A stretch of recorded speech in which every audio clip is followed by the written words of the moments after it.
From Los Angeles, California, the entertainment capital of the world, it's the 80s Movie Podcast. I'm your host, Edward Havens.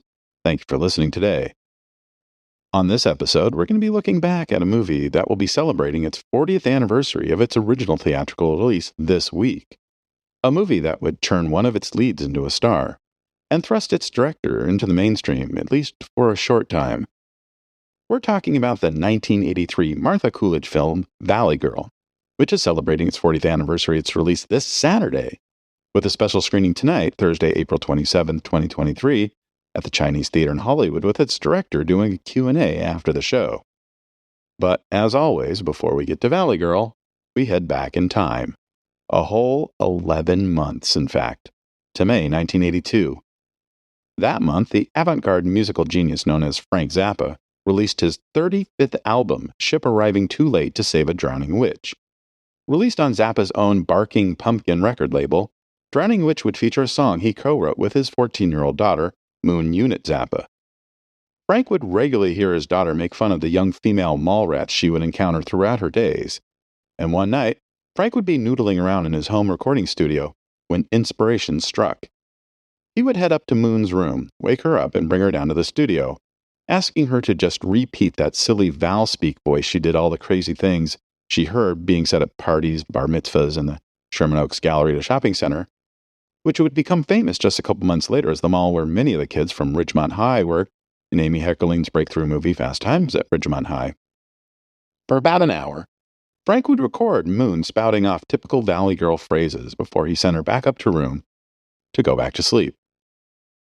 In a couple of days, Frank Zappa would bring his band, which at the time included guitar virtuoso Steve Vai in his first major musical gig, into the home studio to lay down the music to this weird little song he wrote around his daughter's vocals. Valley Girl would not be a celebration of the San Fernando Valley, an area Zappa described as a most depressing place, or the way that these young ladies presented themselves. Zappa in general hated boring, generic, repetitive music, but Valley Girl would be one of the few songs Zappa would ever write or record that followed a traditional 4/4 time signature. In the spring of 1982, the influential Los Angeles radio station KROQ would obtain an acetate disc of the song several weeks before Drowning Witch was to be released on an unsuspecting public. Zappa himself thought it was a hoot the station that had broken such bands as the Cars, Duran Duran, the Police, Talking Heads, and U2 would even consider playing his song. But KROQ was his daughter's favorite radio station, and she was able to persuade the station to play the song during an on-air interview with her. The kids at home, as they say, went nuts for the song, demanding the station play it again, and again, and again. Other radio stations across the country started to get calls from their listeners wanting to hear this song that hadn't officially been released yet, and Zappa's record label would rush to get copies out to any radio station that asked for it. The song would prove to be very popular, becoming the only single of the 40-plus Zappa released during his recording career to become a top 40 radio hit, peaking at number 32. Ironically, the song would popularize the very cadence it was mocking with teenagers around the country. And the next time Zappa and his band, the Mothers of Invention, would tour, he would apologize to the Zappa faithful for having created a hit record. The sad truth, he would say before going into the song, is that if one continues to make music year after year, eventually something will be popular. I spent my career fighting against creating marketable art, but this one slipped through the cracks. I promise to do my best never to have it happen again. As the song was becoming popular in Los Angeles, actor Wayne Crawford and producer Andrew Lane had been working on a screenplay about star-crossed lovers that was meant to be a cheap, quickie exploitation film not unlike Zapped or Porky's. But after hearing Zappa's song, the pair would quickly rewrite the lead character, Julie, into a Valley Girl and retitle their screenplay Bad Boys. Yes, boys with a Z, as Valley Girl. Atlantic Entertainment Company, an independent film production company, had recently started their own distribution company and were looking for movies that could be made quickly, cheaply, and might be able to become some kind of small hit. One of the scripts that would cross their desk were Crawford and Lane's Valley Girl, and within a week, Atlantic would already have a $350,000 budget set aside to make the film. The first thing they would need was a director. Enter Martha Coolidge. A graduate of the same New York University film program that would give us Joel Coen, Amy Heckerling, Ang Lee, Spike Lee, and Todd Phillips, Coolidge had been working under the tutelage of Academy Award winner Francis Ford Coppola at the filmmaker Zoetrope Studios. She had made her directorial debut, Not a Pretty Picture, in 1976, but the film, a docudrama based on Coolidge's own date rape she suffered at the age of 16, would not find a big audience. She had made another movie, City Girl, with Peter Riegert and Colleen Camp in 1982, with Peter Bogdanovich as a producer, but the film's potential release was canceled when Bogdanovich's company, Moon Pictures, went bankrupt after the release of his 1981 movie They All Laughed, which we covered last year. She knew she needed to get on a film with a good chance of getting released, and with Coppola's encouragement, Coolidge would throw her proverbial hat into the ring for Valley Girl. And she would get the job, in part because she had some directing experience, but also because she was willing to accept the $5,000 Atlantic was offering for the position. Now that she had the job, it was time for Coolidge to get to casting. It was her goal to show an authentic teenage experience in Los Angeles in the early 80s, absent of stereotypes. As someone whose background was in documentary filmmaking, Coolidge wanted Valley Girl to feel as real as possible. Her first choice for the role of Randy, the proto-punk Romeo to Julie's, Juliet, Coolidge was keen on a 23-year-old unknown who had not yet acted in anything in movies, on television, or even a music video. Judd Nelson had been studying with Stella Adler in New York City, and there was something about his look that Coolidge really liked. But when she offered the role to Nelson, he had just booked an acting gig that would make him unavailable when the film would be shooting. So it was back to the pile of headshots that had been sent to the production office. And in that pile, she would find the headshot of 18-year-old Nicolas Cage, who at the time only had one movie credit as one of Judge Reinhold's co-workers in Fast Times at Ridgemont High. Coolidge would show the photo to her casting director, telling them they needed to find someone like him, someone who wasn't a conventionally handsome movie actor. So the casting director did just that, went out and got someone like Nick Cage. Specifically, Nick Cage. What Coolidge didn't know was that Cage's real name was Nicholas Coppola and that his uncle was Coolidge's boss. She would only learn this when she called the actor to offer him the role, and he mentioned he would need to check his schedule on the Coppola movie he was about to start shooting on, Rumblefish. Francis Coppola made sure the shooting schedule was rearranged so his nephew could accept his first leading role. For Julie, Coolidge wanted only one person, Deborah Foreman, a 20-year-old former model who had only done commercials for McDonald's at this point in her career. Although she was born in Montebello, California, mere miles from the epicenter of the San Fernando Valley, Foreman had spent her formative years in Texas and knew nothing about the whole Valley Girl phenomenon until she was cast in the film.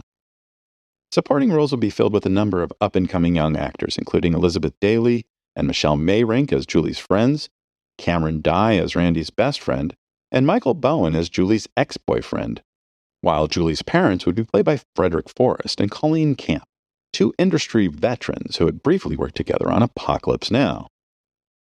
As the scheduled start date of October 25, 1982 rolled closer, Martha Coolidge would be the first director to really learn just how far Nicolas Cage was willing to go for a role.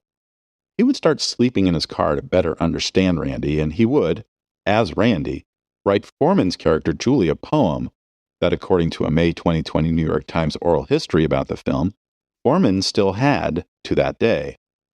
In a 2018 IMDb talk with director Kevin Smith, Cage would say that it was easy for his performance to happen in the film because he had a massive crush on Foreman during the making of the film. Because of the film's extremely low budget, the filmmakers would often shoot on locations throughout Los Angeles they did not have permits for, stealing shots wherever they could. But the one place they would spend money on was the movie's soundtrack, punctuated by live performances by Los Angeles band The Plimsolls and local singer Josie Cotton, which were filmed at the Sunset Strip Club, now known as the Viper Room. The film would only have a 20-day shooting schedule, which meant scenes would have to be shot quickly and efficiently with as few hiccups as possible. But this wouldn't stop Cage from occasionally improvising little bits that Coolidge loved so much she would keep them in the film, such as Randy spitting gum at Julie's ex and the breakup scene where Randy digs into Julie by using her Val speak. In early January 1983, while the film was still being edited, Frank Zappa would file a lawsuit against the film seeking $100,000 in damages and an injunction to stop the film from being released, saying the film would unfairly dilute the trademark of his song. The lawsuit would force Coolidge to have a cut of her movie ready to screen for the judge before she was fully done with it. But when Coolidge screened this rushed cut to Atlantic and its lawyers, the distributor was pleasantly surprised to see the director hadn't made just a quickie exploitation film, but something with genuine heart and soul that could probably have a much longer lifespan. They were originally planning on releasing the film during the latter part of the summer movie season, but now knowing what they had on their hands, Atlantic would set an April 29th release date, pending, of course, on the outcome of the Zappa lawsuit. In March, the judge would issue their ruling in favor of the film, saying that there would be no confusion in the public's mind between the song and the film, and Atlantic would continue to prepare for the late April release. One of the things Coolidge really fought for was to have a wall of great new wave songs throughout the film, something Atlantic was hesitant to pay for until they saw Coolidge's cut. They would spend another $250,000 on top of the $350,000 production budget to secure songs from the Psychedelic Furs, the Payolas, Men at Work, Tony Basil, the Flirts, and Sparks, on top of the songs played by the Plimsolls and Josie Cotton in the film. Valley Girl would be one of 3 new movies opening on April 29th, alongside Disney's adaptation of the Ray Bradbury story Something Wicked This Way Comes, and The Hunger, the directorial debut of filmmaker Tony Scott. Opening on only 442 screens, Valley Girl would come in 4th place for the weekend, grossing $1.86 million in its first 3 days. However, its $4,200 per screen average would be better than every movie in the top 15, including the number 1 film in the nation that weekend, Flashdance. Not bad for a film that was only playing in 1/3 of the country. In its second weekend, Valley Girl would fall to 7th place with $1.33 million worth of tickets sold, but its per-screen average would only be second to the new Cheech and Chong movie, Still Smokin'. And over the next 3 months, the film would continue to perform well, never playing in more screens than it did its opening weekend, but never falling out of the top 15 while Atlantic was tracking it. When all was said and done, Valley Girl would have grossed $17.34 million in the United States. Not bad for a return on a $600,000 production and music clearance budget. There was supposed to be an accompanying soundtrack album for the film that, according to the movie's poster, would be released on Epic Records, a subsidy of Columbia Records whose eclectic roster of artists included Michael Jackson, The Clash, and Liza Minnelli. But it turns out the filmmakers only ended up getting music clearances for the movie, so that release would get canceled. A 6-song mini LP would be created through a label Atlantic Pictures created called Roadshow Records, but then that album got canceled even though some copies had been printed. So it wouldn't be until 1994 that an actual soundtrack for the film would be released by Rhino Records. That release would do so well, Rhino Records released a second soundtrack album the following year. The lawsuit from Zappa would not be the only court proceeding concerning the film. In July 1984, Martha Coolidge, her cinematographer Frederick Elms, and 2 of the actresses, Colleen Camp and Lee Purcell, sued Atlantic Records for $5 million, saying they were owed a portion of the film's profits based on agreements in their contract. The 2 sides would later settle out of court. Nicolas Cage, of course, would become one of the biggest movie stars in the world, winning an Oscar in 1996 for his portrayal of an alcoholic Hollywood screenwriter who goes to Las Vegas to drink himself to death. Deborah Foreman would not have as successful a career. After Valley Girl, it would be another 2 years before she was seen on screen again, which is basically amounts to an extended cameo in Martha Coolidge's 1985 film Real Genius. She would have a decent 1986, starring in 2 semi-successful films, the sexy comedy My Chauffeur and the black comedy April Fool's Day, but after that, the roles would be less frequent and often not the lead. By 1991, she would retire from acting, appearing only in a 2011 music video for the She Wants Revenge song Must Be the One, and a cameo in the 2020 remake of Valley Girl starring Jessica Rothe of the Happy Death Day movies. After Valley Girl, Martha Coolidge would go on a tear, directing 4 more movies over the next 7 years. And we'll talk about that first movie, Joy of Sex, on our next episode. Thank you for joining us. Remember to visit this episode's page on our website, the80smoviepodcast.com, for extra materials about Valley Girl.